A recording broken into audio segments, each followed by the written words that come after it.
Nah, sir. I plan on being an engineer at NASA. But I can't do that without taking them classes at that all-white high school. Let me see you do that yoga. They've even go. Ma'am, do you mind turning down the music, please? Yeah, dip on the tightrope. Baby, baby, whether you're hot. No, I'm owning all of me. I can show, I can be in a suit. I can do all of it. A young black woman sitting in a cubicle at Office Depot, answering phone calls, filing papers, dreaming of something bigger. Now cut to that same woman, decades later, walking the red carpet at a movie premiere with Grace Jones, the legendary Grace Jones, as her date. That's not a fairy tale. That's Janelle Monáe's life. Born December 1st, 1985, in Kansas City, Kansas, Janelle Robinson came into this world in the heart of the Bible Belt. Raised in a conservative Baptist household where church wasn't just Sunday service, it was life. At 12 years old, she was praise dancing in front of the congregation, moving to gospel hymns, trying to fit into the mold her family and faith laid out for her. Fast forward to 2025, and she's standing on stages around the world as a non-binary artist, making bold declarations about freedom, pleasure, and living life on her own terms. I think that I was non-binary a long time ago. I just did not have the language for it. I was living in my own binary of what, at that time, what I felt like masculine, androgynous energy looks like. But here's what people miss when they talk about Janelle Monáe. This isn't a story about disappearance. It's a story about reinvention. Painful, costly, beautiful reinvention. She didn't just walk away from her old life. She sacrificed everything she was taught to protect, everything she was told made her worthy, everything she was conditioned to believe about who she should be, all of it just to become who she truly is. But when I take off my makeup, when I take off my outfit, you know, I'm still Janelle Monáe Robinson, who grew up in Kansas City, Kansas, to working class. Born Janelle Robinson in Kansas City, Kansas, the Bible Belt, where faith runs deep and deviation from the norm isn't exactly celebrated. Her family was working class, the kind of working class where survival wasn't guaranteed and luxury was a foreign concept. I saw my parents living check to check, putting on their uniforms every day, working hard. You know, there were moments when my lights were cut off. There were moments when I even had to pitch in, where I had to pick up a waitress job. I used to work at Blockbuster. I used to work at Foot Locker. I was a maid. Her mother cleaned buildings for a living, working as a janitor, scrubbing floors while her daughter dreamed. Her father, he worked 2 jobs, one at the post office, another collecting trash, just to keep the lights on and food on the table. Money was tight, opportunities were limited, but even in the midst of poverty, even when resources were scarce, there was one thing about Janelle that couldn't be ignored: her voice. When she sang in church, people stopped. Churchgoers were amazed. This little girl had something special. I was singing, interrupting my church choir, singing Michael Jackson songs in church when my pastor would preach, and then they would escort me out to the children's church because, you know, I love Michael Jackson growing up, and so I was. But in a strict Baptist home, in a community where the church was the center of everything, dreaming beyond survival wasn't just rare, it was almost rebellious. Still, at 15 years old, Janelle made a decision that would change everything. She decided she was going to move to New York City to study performing arts at the American Musical and Dramatic Academy. AMDA, her family, they weren't having it. They disapproved, questioned her judgment, doubted whether anyone could actually make a stable living pursuing music. They wanted security for her. She wanted freedom. I went to study acting right here in New York City. I went to the American Musical and Dramatics Academy. AMDA, shout out. At just 16 years old, in 2001, Janelle packed her bags and moved to New York City. For a minute, she was thriving at AMDA, learning, growing, surrounded by other artists who shared her passion. I studied acting, and all throughout high school, I was an international thespian. I was singing in the a cappella choir, writing short stories for the Coterie Theater, which is a local theater in Kansas City, the Young Playwrights Roundtable. But then reality hit. The money ran out. Tuition bills came due, rent was stacking up, and she was forced to make a choice that no teenager should have to make: go back home and give up on the dream, or drop out and figure it out herself. I was living in a boarding house with 6 other girls. I couldn't afford my own apartment, selling CDs independently.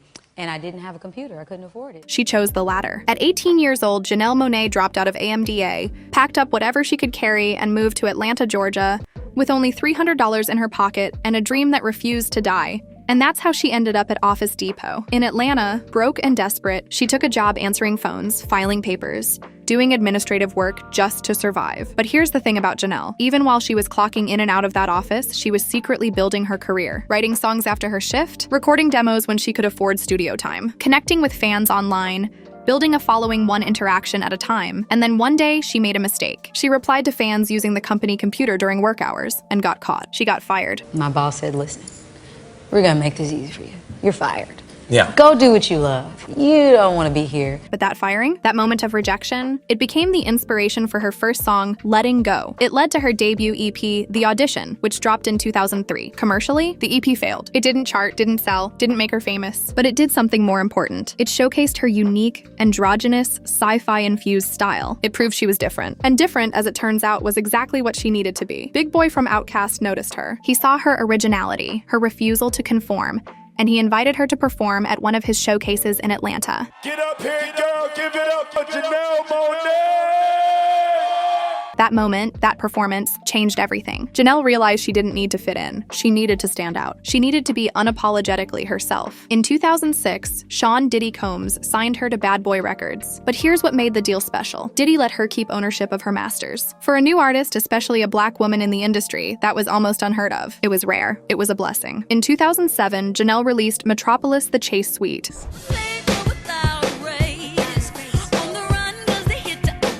A 5-track EP that introduced the world to Cindy Mayweather, an android on the run, living in a dystopian future. The project was unlike anything else in mainstream music. It mixed Afrofuturism, soul, funk, and sci-fi storytelling into something completely original. Critics loved it. It earned her a Grammy nomination. She was being called a visionary, but behind the acclaim, behind the praise, and the Grammy nominations, Janelle was struggling. The industry pressure was suffocating. The expectations were crushing. And there was trauma she hadn't dealt with. Years later, in an interview with Angie Martinez, Janelle opened up about her early tuxedo phase, that iconic androgynous look she became known for. She revealed it wasn't just a fashion statement.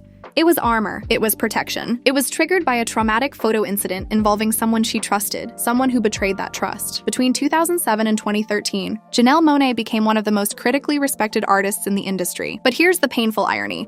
Respect doesn't always translate to sales. In 2010, she released The Archandroid, a sprawling, ambitious double album that critics hailed as a masterpiece. It earned her more Grammy nominations, more critical praise, but the sales? Still modest, still not enough to make her rich. Then came 2013 and The Electric Lady. This album featured legends. Electric lady, get away. Prince, Erykah Badu, Solange, Miguel. It debuted at number 5 on the Billboard 200. It should have been her commercial breakthrough, but it only sold 68,000 copies in its first week. She was respected, celebrated even, but not rich. And that made her question everything. Was this path worth it? Was she making the right choices? In 2016, everything shifted. Janelle transitioned into acting, starring in Moonlight, Barry Jenkins's intimate, groundbreaking film about black masculinity and queerness. Her performance earned critical praise and introduced her to a whole new audience. What was wrong with me? But I couldn't explain it to anyone. It was like the people around me were keeping a secret. Like we were in a movie. And everyone knew we were in a movie except for me. Then in 2017, she starred in Hidden Figures, portraying Mary Jackson, NASA's first black female engineer. I plan on being an engineer at NASA. But I can't do that without taking them classes at that all-white high school. The film was a cultural phenomenon. It grossed $236 million worldwide. It earned Oscar nominations. And suddenly, Janelle Monáe wasn't just a cult favorite musician. She was a movie star. In 2019, she appeared in Harriet, playing Marie Buchanan in the Harriet Tubman biopic. I was enough to know not to look a strange white man in the eyes. You don't want no trouble. In 2020, she starred in Antebellum, a psychological horror film where she played Veronica Henley. My name is Veronica! A character trapped between past and present, blending horror with historical trauma. And in 2022, she joined the cast of Glass Onion, a Knives Out mystery, playing Andy Brand. Andy, you're here. I am. At the premiere, she walked the red carpet with Grace Jones as her date. I went on the red carpet and I was so excited. I wore this white blazer with black lapels and I didn't have a shirt on under it. So I only showed my cleavage. And so it was probably like, if the cameras can roll in. A full circle moment that brought us back to where the story started. But it was 2018 that marked her most vulnerable moment. That's when she released Dirty Computer, her coming out album. Dirty computer, breaking down. A bold, unapologetic celebration of queer identity, pan-S, and non-binary existence. The Pink video became iconic, celebrating black women's S without apology, without shame. In interviews, Janelle opened up about how coming out strained her relationship with her religious family back in Kansas, the same family that raised her in the church, the same family that didn't understand this version of her. But she also became a safe figure for her younger queer relatives. a beacon of hope for those still finding themselves. After 5 years without releasing new music, Janelle returned in 2023 with The Age of Pleasure, an album about joy, liberation, and living in the moment. She tested every song at parties. If people didn't dance, it didn't make the album. It was that simple. The music had to move you. The album featured Seun Kuti, Sister Nancy, Nia Long, and of course Grace Jones, her mentor, her friend, her icon. Grace had been supporting her, guiding her, showing up for her. They attended premieres together, celebrated each other publicly. For the Lipstick Lover video, Janelle made the deliberate choice to shoot on film instead of digital because she wanted authenticity, texture, something real in an increasingly artificial world. Janelle is openly pansexual and polyamorous, but she keeps her romantic relationships private, away from the public eye. Over the years, rumors have linked her to actress Tessa Thompson and Lupita Nyong'o, but nothing's ever been confirmed. And honestly, that's by design. On Angie Martinez's podcast, she spoke candidly about unlearning the shame around pleasure, about discovering herself sexually and emotionally in her 30s, about giving herself permission to explore without guilt. Janelle has also been open about her mental health struggles. She shared a story about an anxiety-fueled photo shoot where she unintentionally hurt people around her because she wasn't managing her own pain. That experience pushed her to seek therapy. She hired an emotional support coach named Kelly, and together they developed mantras to help her stay grounded. I have an emotional support coach. That's what I like to call her. We came up with this together. I love myself at and in every evolution, both beneficial and non-beneficial, good, bad, or indifferent. To help her navigate the chaos of fame and expectation, her guiding mantra became permission to evolve without explanation. She doesn't owe anyone a justification for who she's becoming. As of 2025, Janelle Monáe's net worth sits around $6 million, modest compared to many of her peers in the industry, but that's because she's chosen independence. She's chosen creative control over corporate sponsorships and sellout deals. She owns her masters. She owns her narrative. Right now, she's touring The Age of Pleasure, selling out shows, connecting with fans, and there are rumors of new projects on the horizon. When asked how she wants to be remembered, Janelle didn't give some rehearsed, inspirational answer. She kept it real. 3 words: free-ass bitch. From a 12-year-old girl praise dancing in a Kansas City church to a 39-year-old icon living her truth on her own terms, Janelle Monáe didn't disappear. She evolved. Every rejection, every firing, every loss, every moment of doubt, it all led her here. To freedom, to joy, to self-acceptance. Her story ends with ownership of self, not playing a character, not conforming to a label, just Janelle, a free-ass